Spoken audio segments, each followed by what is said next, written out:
Hello, and welcome to another episode of Third Chances. Today I have Dr. Jacob Kendall that demystifies healthcare. He's the survivor of 2 open heart surgeries in early adulthood and has formal training in gerontology, public health, social work, biology, and theology. Jacob believes the key to mastering health is a convergent, four-dimensional approach, integrating multiple perspectives to show that health is more than individualistic, medical, here and now. And this opens a lot of questions on my part. So first of all, welcome, Jacob, to my podcast. Yeah, thanks for the opportunity to have a good conversation with you. Absolutely. And where are you calling from? Where are you located? I'm in southern Alabama, across the bay from Mobile, in one of the fastest growing counties in the country, actually. Wonderful. Yeah, wonderful. And I know you are PhD, and I would like to know what the specialization is. And I believe you kind of mentioned gerontology, and I would like to know more about it because I have no idea what it is. Sure, yeah. Gerontology is the study of aging. And my PhD is technically in interdisciplinary aging studies. That's way too many syllables, so I just typically say gerontology. That's the definition of gerontology, is an interdisciplinary study of aging. And the program that I went through was a little bit unique because instead of diving really, really deep into any one discipline, actually what we learned to do, and this is what I prefer to do, I much prefer to be a jack of all trades than an expert of one. We learn to facilitate dialogue across different disciplines when it comes to aging. And so, I can talk about aging from a number of perspectives: cell biology, genetics, cognitive neuroscience. I'm really, really comfortable. And you said that I have training in social work and public health as well. I'm more comfortable in the social sciences, and I was trained by demographers and epidemiologists. So I really nerd out about looking at population level trends and chronic disease and population aging and things like that. You know, it's interesting because you seem young. And I know you went through a lot with 2 open heart surgeries, which is shocking in a younger age. But what inspired you to look at this field that you have to, I don't know if you study right from the school, if you pick these subjects, because it's quite unusual for a young person to look at this, at the science of aging. Yeah. Well, I have a lot of other people who focus on aging in my network, and this is not an uncommon question because many of them are older adults themselves. Mhm. And first of all, I will say that I'm not an older adult yet. I'm 38. And hopefully I'll become one day, knock on wood. Yeah. But I do often say that the fact that I have my own lifelong experience in navigating my own complex health needs, and the fact that I've had 2 open heart surgeries does give me some room to relate to older adults, because as you get older, chronic disease becomes more and more common. And that, that's just to some degree a part of aging. But to answer your question, what honestly got me originally attracted to this particular program was the interdisciplinary piece. I really love connecting dots between different issues and different topics. And I grew up wanting to be a Renaissance person. So when I saw this program at Tulane, I'm like, oh, that interdisciplinary piece is really, really cool. And then I ended up becoming interested in aging after that. It's a truly universal experience. Everyone gets older. Time only moves forward, at least for our physical bodies. And like I said, with my own experience with chronic disease, it really allows me to relate to many of the issues that older adults have to deal with. So let's go back a little bit because it's really unusual that young person like you would have such issues with heart that requires 2 open heart surgeries. So would you be able or willing to talk about it a little bit? What was your childhood like, and what happens with developing some chronic diseases along the way? If Yeah. yeah. Yeah, for sure. And I tend to be very open about my own experiences with health and healthcare and chronic disease because I want to normalize it. I don't think it's quite normalized enough. So I don't mind being open. My particular issue is congenital. It's congenital aortic stenosis. It runs in my mom's side of the family, and I was one of the lucky ones who got it. And they discovered it at age 3. And thereafter, I got an echocardiogram every single year. And it was mild to moderate up until my mid-20s. And I was actually in the middle of graduate school, in the middle of a PhD program when it had to be replaced. My valve had to be replaced the first time. And that In lasted your 20s, you said? late 20s. Yeah. Wow. Uh-huh. And I figured that it was going to come at some point because I was born with that condition. I would have loved to it waited a little bit longer, but it didn't. And then that was a tissue valve, was a really unique kind of procedure, and that did not last, unfortunately, almost 6 years. And so I had to have it replaced again. Now it's a mechanical valve, so it's the issue that happened with the first one's not going to happen with this one. And it's the second surgery that has ended up being a huge impact on my life in so many ways. And I'm sure that will come out throughout our conversation here. But to answer your question, that explains why I've had to deal with it. It's a congenital issue.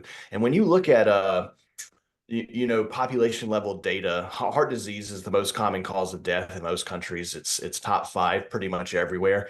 Most of that heart disease that you see is not congenital. It is lifestyle based.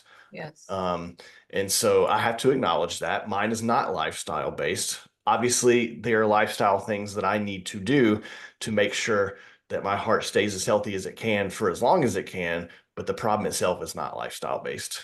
It's congenital. So since a child at 3 years, oh my gosh, that's really, did it affect your life and possibilities, what you can and cannot do as a child? Yeah, I've never given blood. I don't even know what that experience is like. Like I said, I had to get the echocardiograms. I've had probably longer than most people at my age of dealing with the annoyances and frustrations of health insurance and things like that. I've never become addicted to caffeine. I don't even know what it's like to rely on that because it's not a good thing to do when you have a condition like this. And they always told me, growing up, well, you can't go do heavy contact sports. I never really wanted to anyway, so it wasn't a big deal. And now that I'm on blood thinners, that's even more true. So, in some ways, yes, it affected me more so just being accustomed to dealing with our healthcare system. It didn't affect my life terribly until after my second surgery. Mhm. So there comes the time that you are deciding what will your career be, Mhm. and you, what was your first choice? You said Renaissance man. What would it mean in your mind in that time? Yeah. Well, first of all, coming out of undergrad, I studied biology. I knew that I wanted to have the interdisciplinary focus, and I knew I was very interested in more macro, more public health. And so I did a dual master's program in social work and public health. I have an MSW and an MPH. And public health really hit me hard when I was doing a service learning trip in Africa. We went to Ethiopia and Uganda. And it was pretty clear that, I didn't really want to go the clinical route. I really wanted to address some systemic health issues. Um, and so I guess I had an aha moment when I was in Africa. And then the rest of it is mostly very gradual over time. The more interactions you have with our medical system and especially our health insurance system, it's almost impossible to not become frustrated. And eventually, push became shove. Now I want to shove back. Yeah, I don't blame you, but could you elaborate a little bit on the experience in Africa, because that's interesting. What what experience did you have? Yeah, we visited. We didn't focus on any one thing. The purpose was for us to get exposure to a lot of the kinds of issues that exist in some of the poorest settings in the world. And so we visited nurse midwife training facilities. We learned about and observed well digging projects. and other agricultural projects, and visited orphanages and other kinds of settings like that. And just you see these things, and that's, yes, we have systemic issues here in the US, but I think in a setting like sub-Saharan Africa, it is so stark that it just becomes obvious to you that we have to have these higher order approaches. So if that doesn't answer your question, let me know. But that's what comes to mind when you ask that question. Yeah.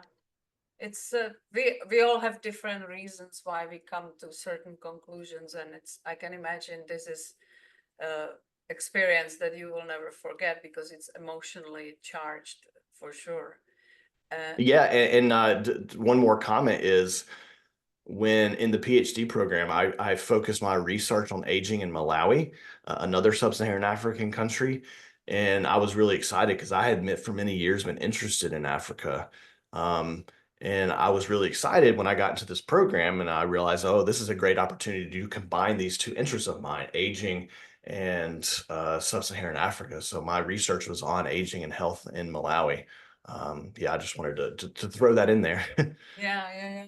So how does your work look today? What can you do?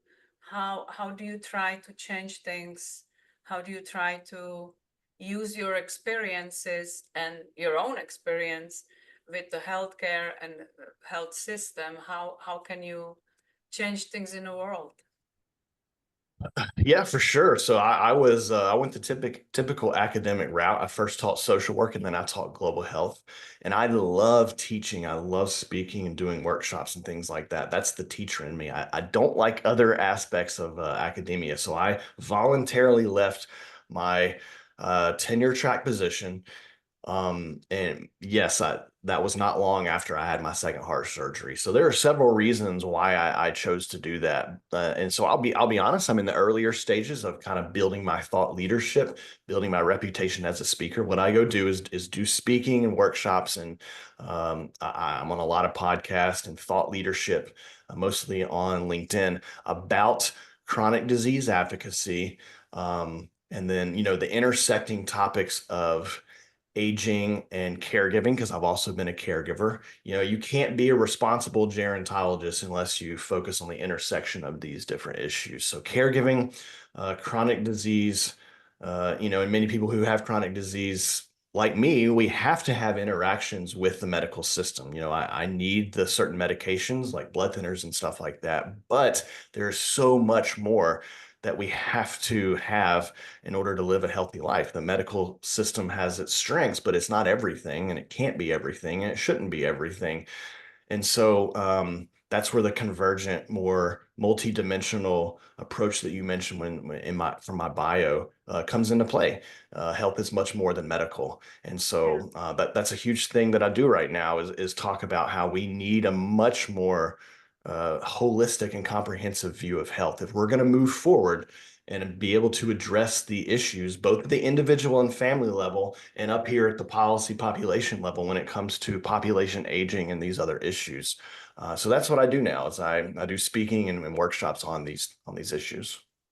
Did you change your lifestyle based on the conditions that you had to deal with as regard to your exercise possible regimen or a diet or everything that goes with it, mindset?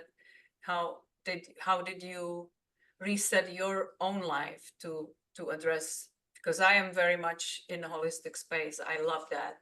And the one of the reasons is like exactly like you said, the medical isn't the only solution.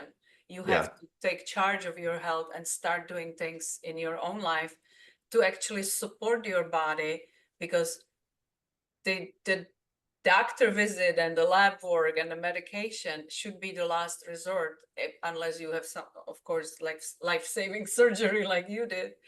It's the prevention, it's the way we look at life. And sometimes I'm joking that people take care of their car more focusedly than of yourself.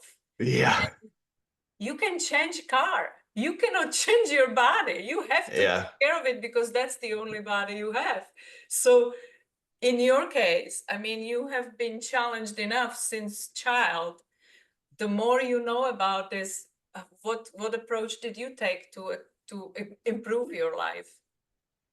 Yeah, well, first of all, I'm going to use that metaphor that you just said about the car, if you don't mind. I haven't thought about it that way, but you are correct. So when you first asked your question, you used the past tense. What lifestyle changes did I make? I'm going to change it to present progressive. I am still making lifestyle changes. You know, it's a process, it's a journey. And I wish I could say that I just snapped my fingers and made all these changes. No, I didn't do that. I don't think most people do. But there are many ways, not just in terms of physical health, but in terms of emotional health, financial, social health, and I want to include those. I think that's important. And I know that I just mentioned those different types of health as if they're separate kinds.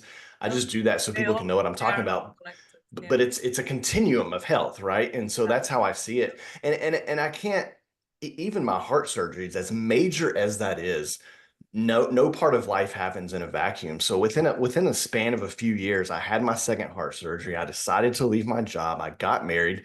I was a caregiver for my dad before he died. I moved twice. I started a few businesses and I became a father. And so all of those things influence collectively the changes that I'm still doing. I used to always be a fierce night owl. I sleep. I have a better sleep schedule. Having a toddler at home kind of forces my hand on that one.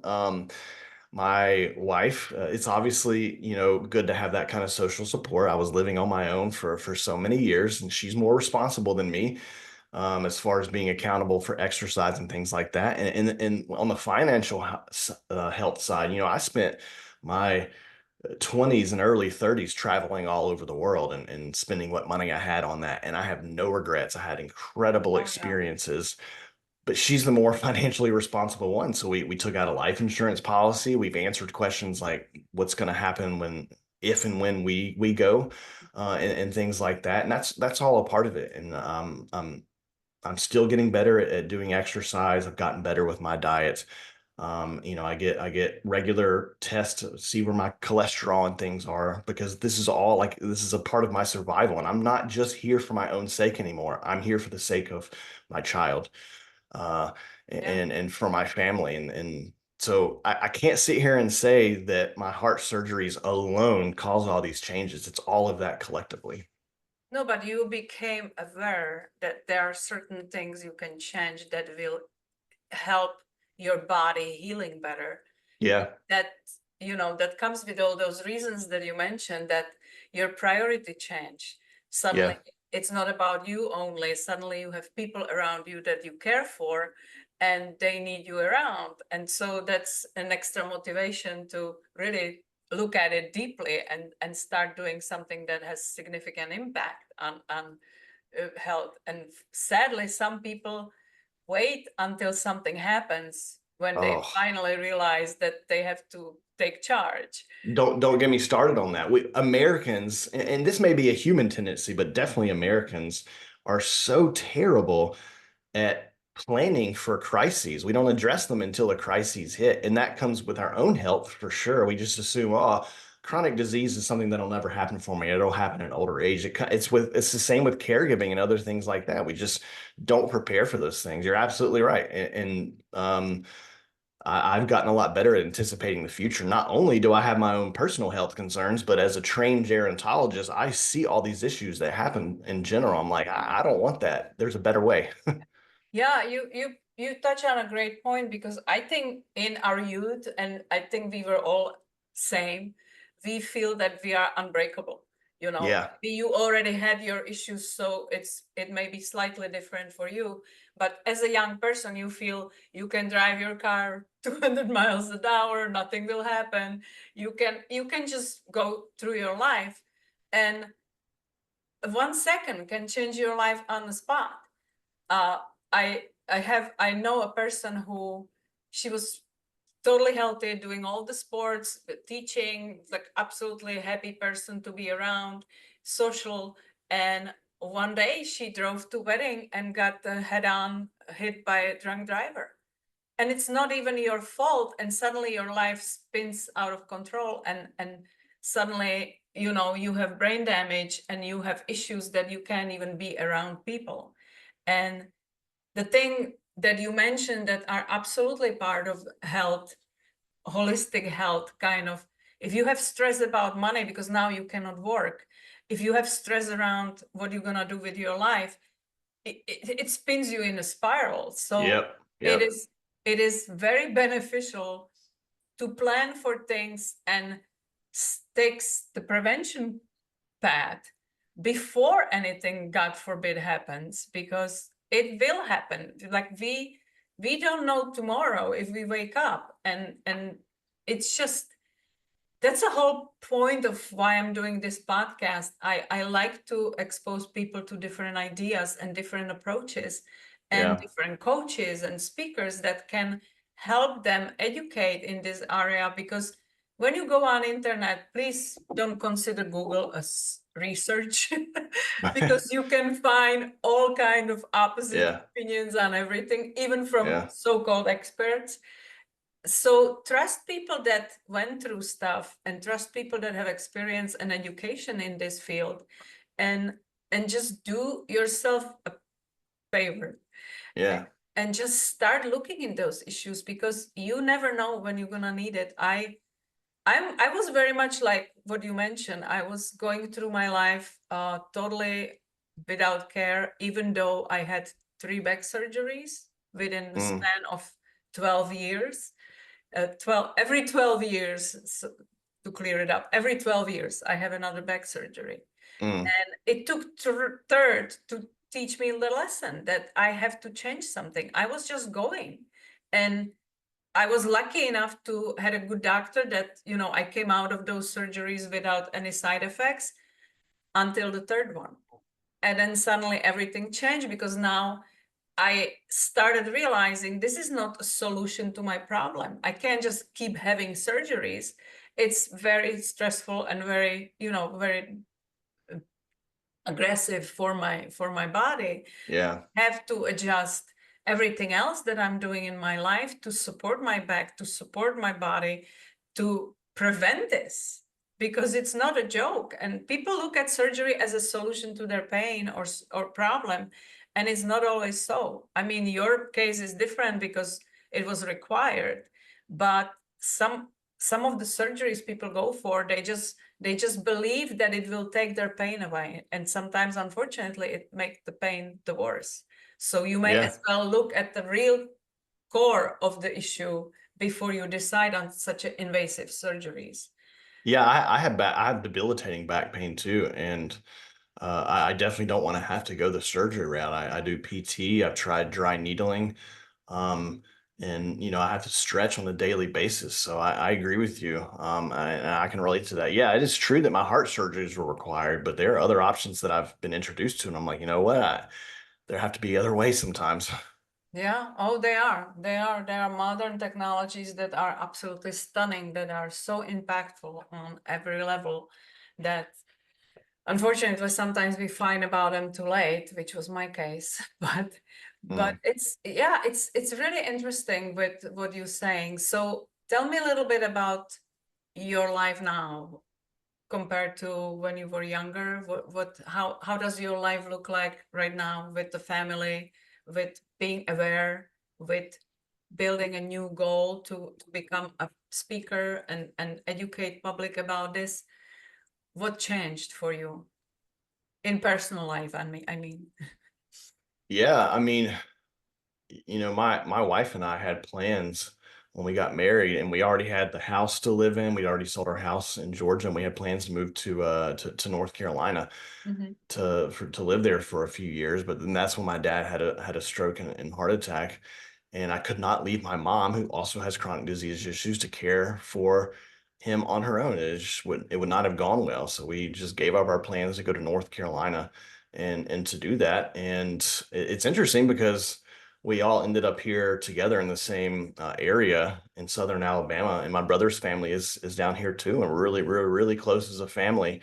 And one thing that has definitely changed for me is realizing family's always been important, but you really put things into perspective, and it's pretty easy to I think some people have trouble sometimes knowing what their priorities are because they're never forced into having to make those decisions. But you know, situations like mine have they forced me to do that. So family is really, really important.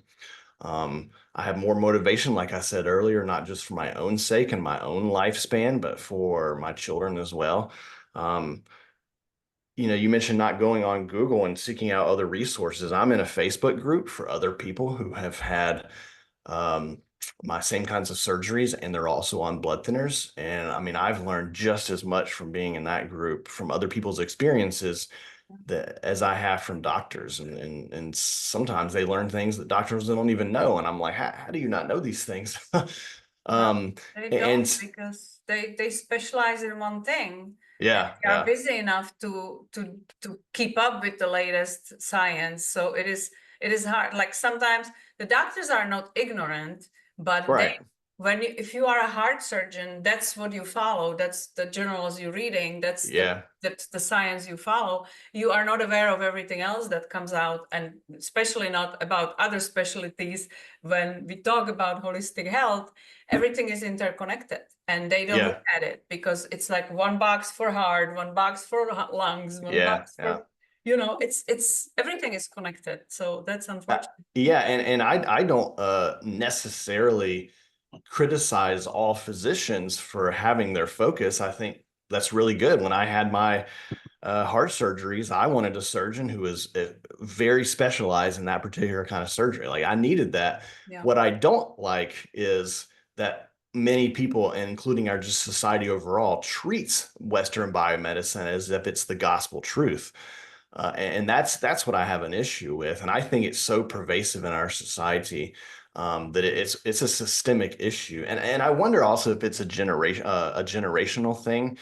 In my personal observations, and I've told this to other people, and they usually don't disagree, but I think it's more common for older adults in older generations to um, think that what the doctor tells them is the truth, and that's what they Yeah. need to go with. And I'm like, no, you got to expand it beyond that. And so, like I said, I have my social supports with the Facebook group, and my mom also has had a couple of heart surgeries. So we're constantly telling one another every time we have a medical appointment, we share that with one another and have those conversations. Sometimes I will go to her medical appointments with her. I think that families should be the central feature in any kind of healthcare, and it should radiate out from that. But that's not how it works. It's such a hierarchical top-down approach.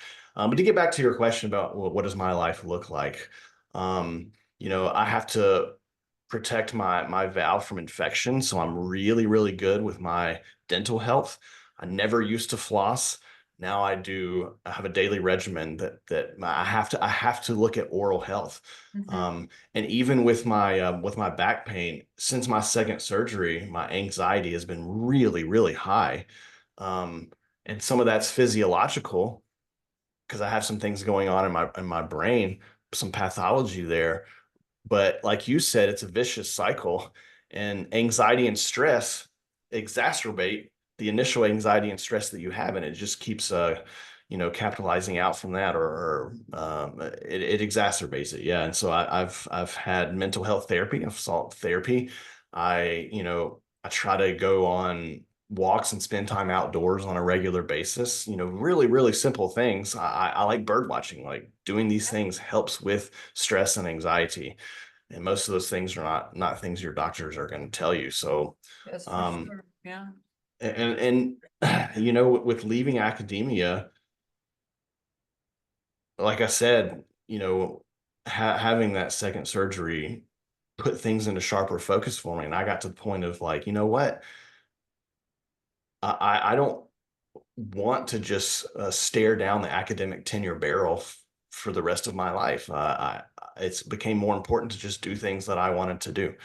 um, I think that's a huge part of quality of life as well. I didn't just want to, um, yeah, I guess academia became a bit of a drudgery for me, and so that's when the small business bug hit me.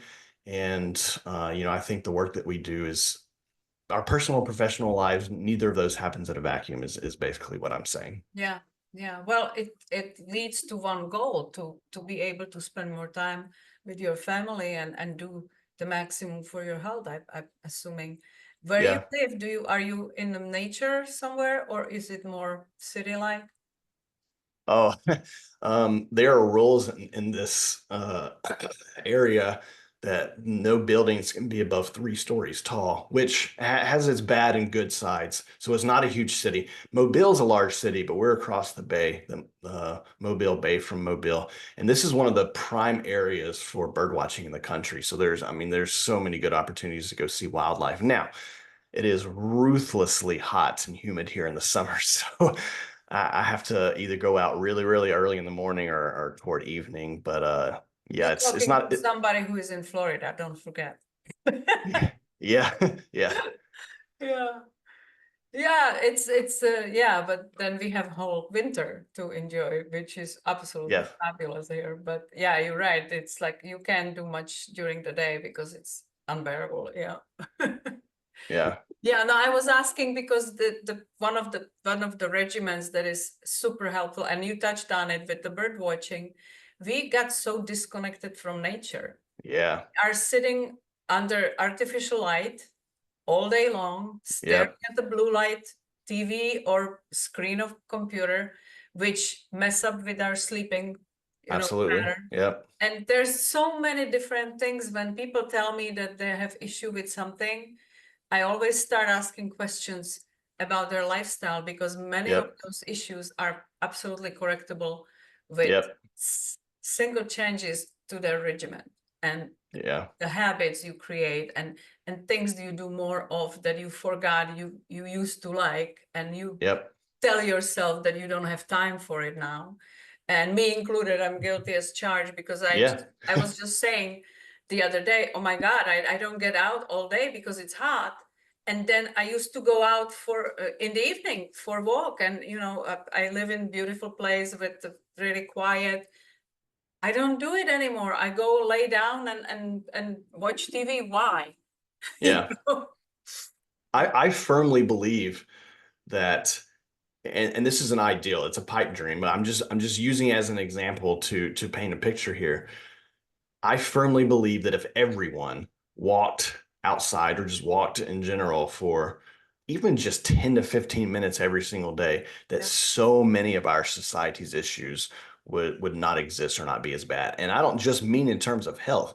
I mean in terms of political polarization and these other systemic issues that exist in every single aspect of life. I firmly, firmly believe that. And we can sit here and say, well, that's such a simple solution. Just go outside and walk for a few minutes. But But we they still don't don't do do it. it. We Yeah. still don't do Yeah. it. Yeah. Yeah. You're right. Because people need to calm down. People need Yeah, to refocus that, you touched on political. It's few people on top.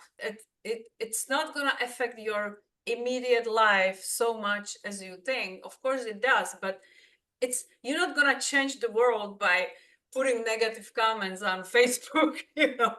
It's we get worked out and aggravated ourselves, and just a simple technique to kind of don't respond immediately. You can control no other person but you.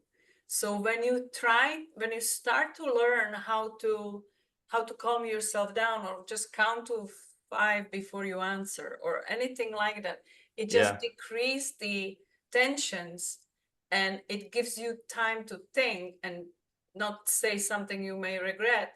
It's little techniques like that that I can know. absolutely change life around. We allow social media and we allow these things to own us and have power over us, but we are allowing that. It's, Yeah, it's it's our not decision. only social media, it's everything. It's everything. The Yep. people that you surround yourself with, that you chose to surround yourself with, if they are complainers, you become one of them. If you surround yourself with people that are conscious about their health, they are doing right things for their health, they are going out, they are walking, they are hiking, they are doing things that eating the right foods that are Yeah. nourishing their body instead of using it as a comfort food. It's your life change based on people you are surrounded by. And I make very conscious decisions about how much I get news influence my life, because Yep. if Yep. if I get worked out on bad news, I'm not gonna have anything done. And holding grudge from 50 years ago for some people, Yeah. they still holding and they still use it as an excuse that they cannot do something because this and this happened to them 30 years ago. I mean, give me a break. I can't tell you the number of times people tell me and complain about the media. Well, the media is biased or all Yeah, these things, and I'm like, why do you choose to consume it? You are making that choice, yeah, and we still live in our hunter-gatherer brains, and we evolved to be outside a lot more than we are right now, and we really need to remember those things. I mean, one of the reasons I like bird watching is because I go out and I'll look at these birds, and one, it connects me to nature. There's something cognitive about seeing green, about seeing yes, sunlight come through the trees. Like absolutely. there are physiological benefits to that. But Yeah, also I'm watching these birds and they don't give a damn about me. yeah. No, they're not judging me at all. There's no judgment there. And I'm like, you know what? It's nice. That's And nice at to the get out. same time, you force yourself to calm down and Yeah. just focus on something beautiful. And you are not obsessed with all the distractions that coming your way 24/7. Because Yeah. we are either on our phone or somebody's talking to us or something is playing on TV. I know people that have TV on all day long. It would drive Yeah. me bananas. I Yeah. can't do that. You know, it's the choices we make that contributes to our mental health, our overall health, and everything else. And you know the best because you have seen the results of it and you have seen how it affects everything. Yeah, I mean that's one of the reasons I'm trying to normalize chronic disease, and I think we should normalize mental health as well. And I still think there's a bit of a generation or age effect here.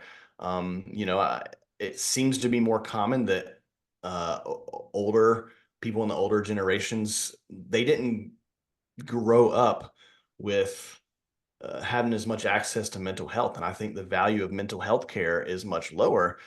I'm really encouraged to see more normalization of focusing on mental health. You know, things like meditation and yoga and these other things are becoming more and more common because people see that they have to do those things in order to survive. And so I am encouraged by those trends, and I hope that it continues. It seems like we might be getting slowly better at these things, but I guess we'll just have to see how it goes. You know, who knows? I'm not sure I understand you when you say normalize chronic disease. Oh, so chronic disease is not, I'll give a couple of different ways to explain what I mean. Mhm. Um, Chronic disease does not receive as much attention in the public eye relative to how many people have chronic disease, because most people do. Most people have some kind of chronic condition, especially as they get older, but it's not talked about nearly as much. And one of the reasons is, this is my second point, is because it's not sexy. If you watch the news, you're hearing about gun violence and polio was something back in the day that got a whole lot of attention. And I'm not saying that those are not real issues. I don't want anyone to say that I'm saying that. After 9/11, terrorism got a lot of attention, but the percentage of people who die from heart disease is thousands of times higher than these other causes of death, but it doesn't receive any attention. And that's what I mean by normalizing. And at the individual level, I'll give a third one. More like getting aware of, right? Awareness and being Yeah. okay with the fact that it's a common thing, being okay with talking about it. But I know many individuals who have disability or have chronic disease, but they don't see themselves that way because they think that it makes them more vulnerable and weak to say, oh, I have this disability, or I have this chronic disease. I don't want to talk about it. And I envision a society in which we do put these things out in the open and it becomes more normalized. Does that answer your question? Yeah, I guess it is because when you said that in my brain, it was like, well, I'm trying not to give in because I was in chronic pain and I decided this is not who I'm gonna be. I'm not gonna give in to the label that I Yeah. have chronic pain. I would be seeking solutions how to overcome it. And I did. And so it kind of it was like normalizing. I don't want to put a label on it and this is who I am and there's no solution for me because Well, I don't want people to ever think that because new stuff coming out all the time, I don't want anybody ever think that there is no solution to their problem. It's And that chronic that and there's and nothing you can do about that's it. what I mean. If Yeah. we don't normalize it in ourselves, then we can't recognize that there's a solution. Yeah. And That's so that is what I mean. And I want to be clear here. I do get what you're saying, and I'm very fine with people, trying to move beyond that and not labeling themselves. But I also want to stick up for people like me, where we do have this pathology. It's a congenital issue. It's there. Nothing's ever going to change the fact that I have this heart disease. And I think the first step to truly addressing these issues is just owning it. Embrace that and own it. And then the next step is, okay, now let's talk about some of these lifestyle changes. I just don't think those lifestyle changes can happen unless we are just open and own the reality of our case, and yeah. then let's move past it. I guess I think we're saying the same thing. We're just wording it Yes. differently. Oh yeah. My heart disease does not have to drag me down. That's right. Yeah. That's what I mean by normalizing. Yeah. Yeah. Yeah. I in my practice I found when you have people, and this is not comparable to you, of course. You have people that they are being told by doctor, okay, this is what you have, and you're gonna have to take this medication for the rest of your life. And I was in that wagon when I was told after my last surgery, because it was in the same spot 3 times, which is very invasive. And now I have screws and bolts in my spine, and and I saw myself as I can't even exercise. I don't even know what to do not to hurt myself more. So I stopped doing everything. And of course it's gonna get worse. Even though I was taking care of myself, I always ate healthy and, took care of myself. This was limiting me and I felt like a victim. And it Yeah. if it was for me like, okay, this is the fact. I can't do anything about it. And then I met a personal trainer who was educated in physical therapy, who was a very scientific nerd. And he knew how to work with people that have certain medical challenges. And he gave me hope and we started working together. And within few years, my neurosurgeon told me, you can lift anything over 10 pounds. That's like a Mhm. gallon of milk. I'm Yeah. Yeah. deadlifting 135 today. My body got stronger. He got me to the place and explained to me why we were doing certain things, which I really appreciated, to build your muscles around your core, to build your muscles in your legs. So you take the pressure of the back that has to do all the work. And Yeah. also because it's fused, the top of my spine has to work twice as hard if I do anything. Right. Yep. So you need expert advice and work on these issues so you support your body as it is. Like you said, Yeah. you have certain limitations, but that shouldn't limit you to improve yourself. And you never know, you may find something that will actually overcome that problem that you have. Oh, And several. Yeah. I Several.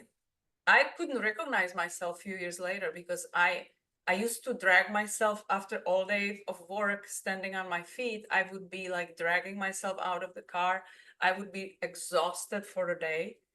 And a few years later, I was like, oh my God, this like new me. I don't even know I have problem with my back.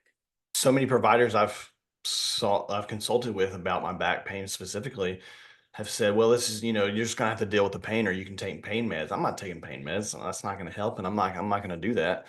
And I've grown tired of that, and which is why I'm really pushing back and saying, hey, there's got to be more to it than this. I've gone to physical therapy, like I said, but the issue of, um, just thinking that that's your fate is really common, especially with geriatricians or other doctors who see older adults. They're like, "Oh, you have knee pain? Well, that's just a product of aging." Exactly. Oh, and Yes. I'm like, no, there are things that can be done, and I'm not saying it's universally true. Of course, Mm. there are I don't want to say that there are not people who have legitimate issues. Of course, there are, but a much higher percentage of people than are currently doing it can do something about what they're going through. And I just get so tired of hearing stories like that where the physicians are like, well, this is just your fate. No, Come it's on. Come if on. you decide it, yes, it is. Yeah. It's like you are only capable of what you believe you are. And unfortunately, that was the whole point why I was saying that some people get that label, the diagnosis or whatever it is, and they become victim of it. You know, it like kind of strip them of their power to take charge and look for solutions because they don't want to give in to it. And that's how I felt. And the Yeah. empowerment, when you really start deciding for yourself, this is not who I'm gonna be, because I knew it's only gonna get worse with age, and I am not that young. So I was like, no, I'm not gonna be somebody who is gonna be in wheelchair in 20 years. This is ridiculous. And once I made that decision, the proper things came my way. It's just like once you change your mindset about it, you start meeting people and reading on solutions, and outrageous things come your way that you never heard of that are absolutely impactful and essential. And suddenly things start changing, because I believe on that energy that we put out, that same energy come back to us in form of solutions. So even though you make a decision, I'm not gonna give in to this, and I'm gonna do everything in my power to change around. I'm not gonna adjust my lifestyle to my limitations. That's what I meant to say. And like you said, my husband was the same thing. He would complain about something and the doctor would tell him, well, that's just age. What do you expect? No, Yeah. no, it's not. Well, I want to piggyback off of that and be very clear here, because this is a lot of what I speak on, is that there is a macro aspect of this as well. So let's use disability as an example. And I mean things like people who are paraplegic or they have developmental disabilities and they legitimately are wheelchair bound. Yeah. From a social worker ethical perspective, it is not accurate to say that individuals have disabilities, right? If a person in a wheelchair cannot access a public building, it's not because they're in a wheelchair, it's because that building has not provided them with a way of accessing it. And so disability is a societal issue. Mhm. The reason that it's so difficult for people who have various chronic conditions to survive in our society is because our society does not make it easy for them to do so. And so I definitely agree that there is so much that should go on at the individual level, but I am always going to push toward also pointing out that these are systemic issues. And that is really what I mean by normalizing. Mhm. Our society needs to recognize, we need to adjust ourselves. And I don't know if that's through policy. I think a lot of it is through cultural ideals. I think American individualism has run amok. And we need to have more communitarian values, but like we have to recognize that these are macro issues as well, and we need to address it from both directions, I guess I would say. Does that make sense? Yeah, that's a great goal to have, and great purpose to strive for, because you can become advocate on these issues and bring the awareness of what is needed in a society. And that's very noble goal, for sure. Yeah. You know, I hope I can bring awareness. Trying. yeah. Well, that's, we only do what we can. And when you have enough belief and enough passion behind it, it's gonna happen, because you will attract the right people to you. And that's one of the reasons I have you on my podcast, because I want other people hear about this and make them think about things differently, because we just like take things as they are and don't even put any thinking to it. And I hope people that are listening to my podcast have open mind, and they don't take information as a fact, and they do their own due diligence to Yeah. look into it deeper. And you definitely gave us a lot of light bulb moments to kind of think about things differently than we may have. It's thoughtful. It's thought. What's the word? Thought provoking. Provoke. Yes. Yeah.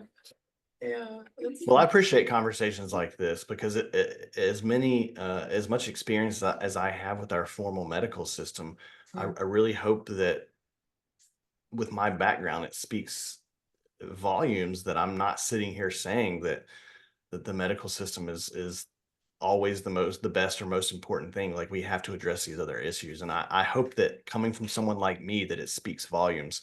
And I think the same is true for you, because you had those surgeries. And if you had known what you knew so many years ago, it may have been different decision making. So Yes. I do appreciate conversations like this. And I am also on podcast, in which the purpose of those podcasts and the audience listening to it. And a recent one was about that they do a hospice. I am on a lot of those as well, and I do run in circles where, these people are mainly working in the formal institutional settings, and that's fine. We also have good conversations, but we, alongside that, we have to have conversations like you and I are having. It is imperative that we have these other perspectives. I mean, people need to be better critical thinkers. That's what it boils down to. That's for sure, because I don't think majority of people think at all.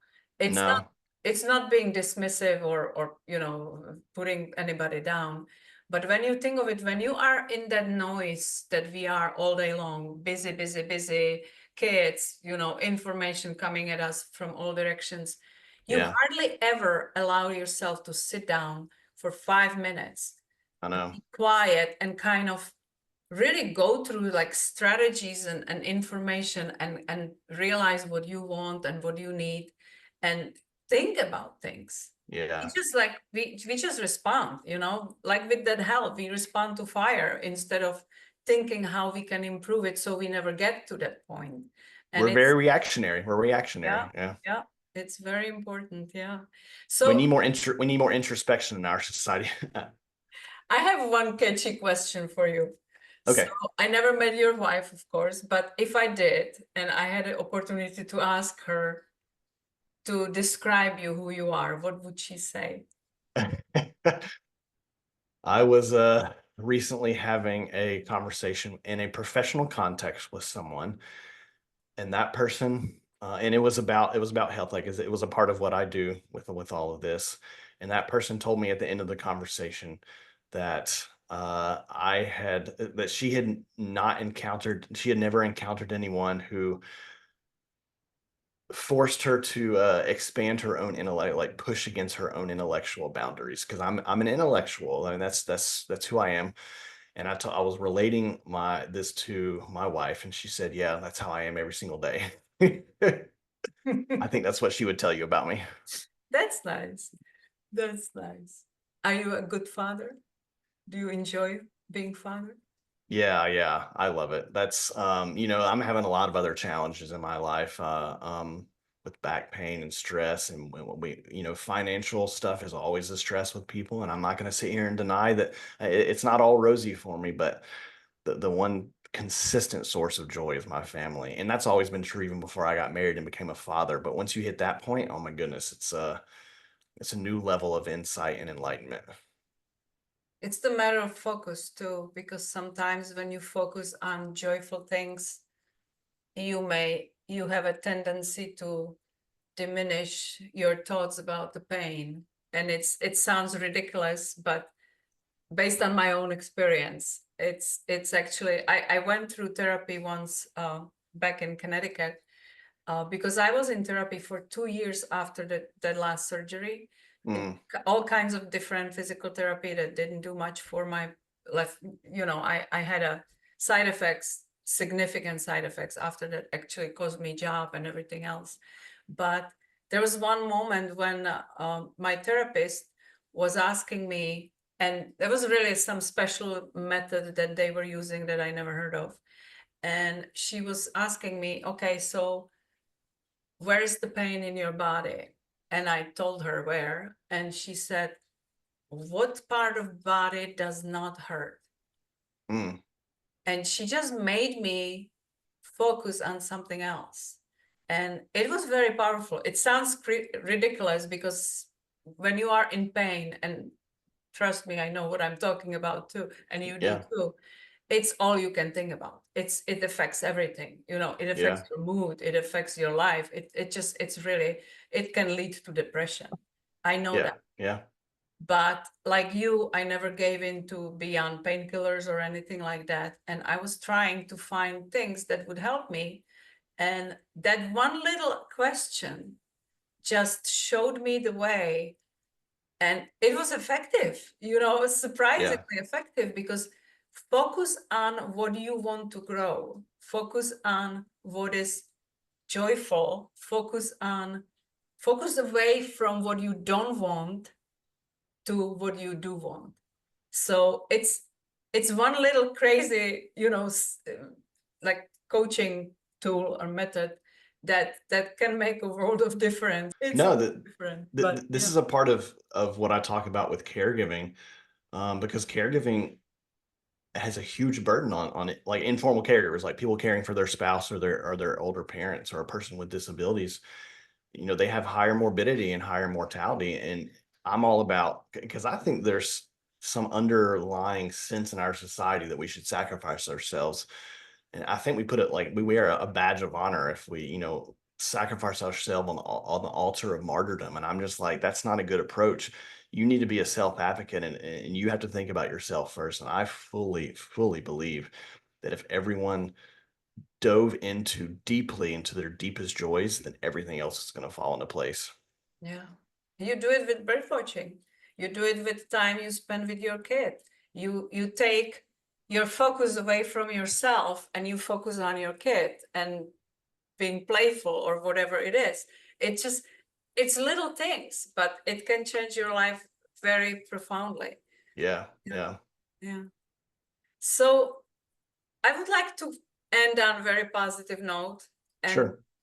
is there anything you would like to say to people that will kind of bring awareness to them and maybe encourage them to reach out and ask you to speak on their events? What would be the message that you would like to send out? For sure. We all have I use the metaphor of lenses. Like, you imagine yourself looking through a lens, right? We all have the lenses that we're accustomed to using and that we're most comfortable with and we have the most expertise in. And there's nothing inherently wrong with that. But I think something that we've lost is the willingness and the ability to occasionally put down that lens and pick up another and view the issue through another lens, whether it's someone else's perspective, whether you're zooming in and out to different units of analysis. With medical, if you view every healthcare problem through a medical lens, you're not going to get so far. So put down those lenses. I mean, I think we've reached the point where people don't even realize that's what they're doing, right? Yeah. Um, so I would encourage people to be open. Looking at something through someone else's perspective does not mean agreeing with them. It just means that you're trying to understand a particular issue or topic more broadly. So I would encourage people to work every day on doing that a little bit more. Learn to occasionally put down your own lens and pick up another one and view an issue through that lens. And then keep doing it and keep using more and more lenses. And that's what I speak on. I'm very active on LinkedIn, and I have a website, which I'm guessing you're going to include the links when this Yes. podcast publishes. But those are the topics that I speak on. We need to be able. We've lost it in our society. We need to be able to open up our own perspectives to other perspectives. And again, that doesn't mean agreeing with them. It just means doing a much better job at understanding these issues.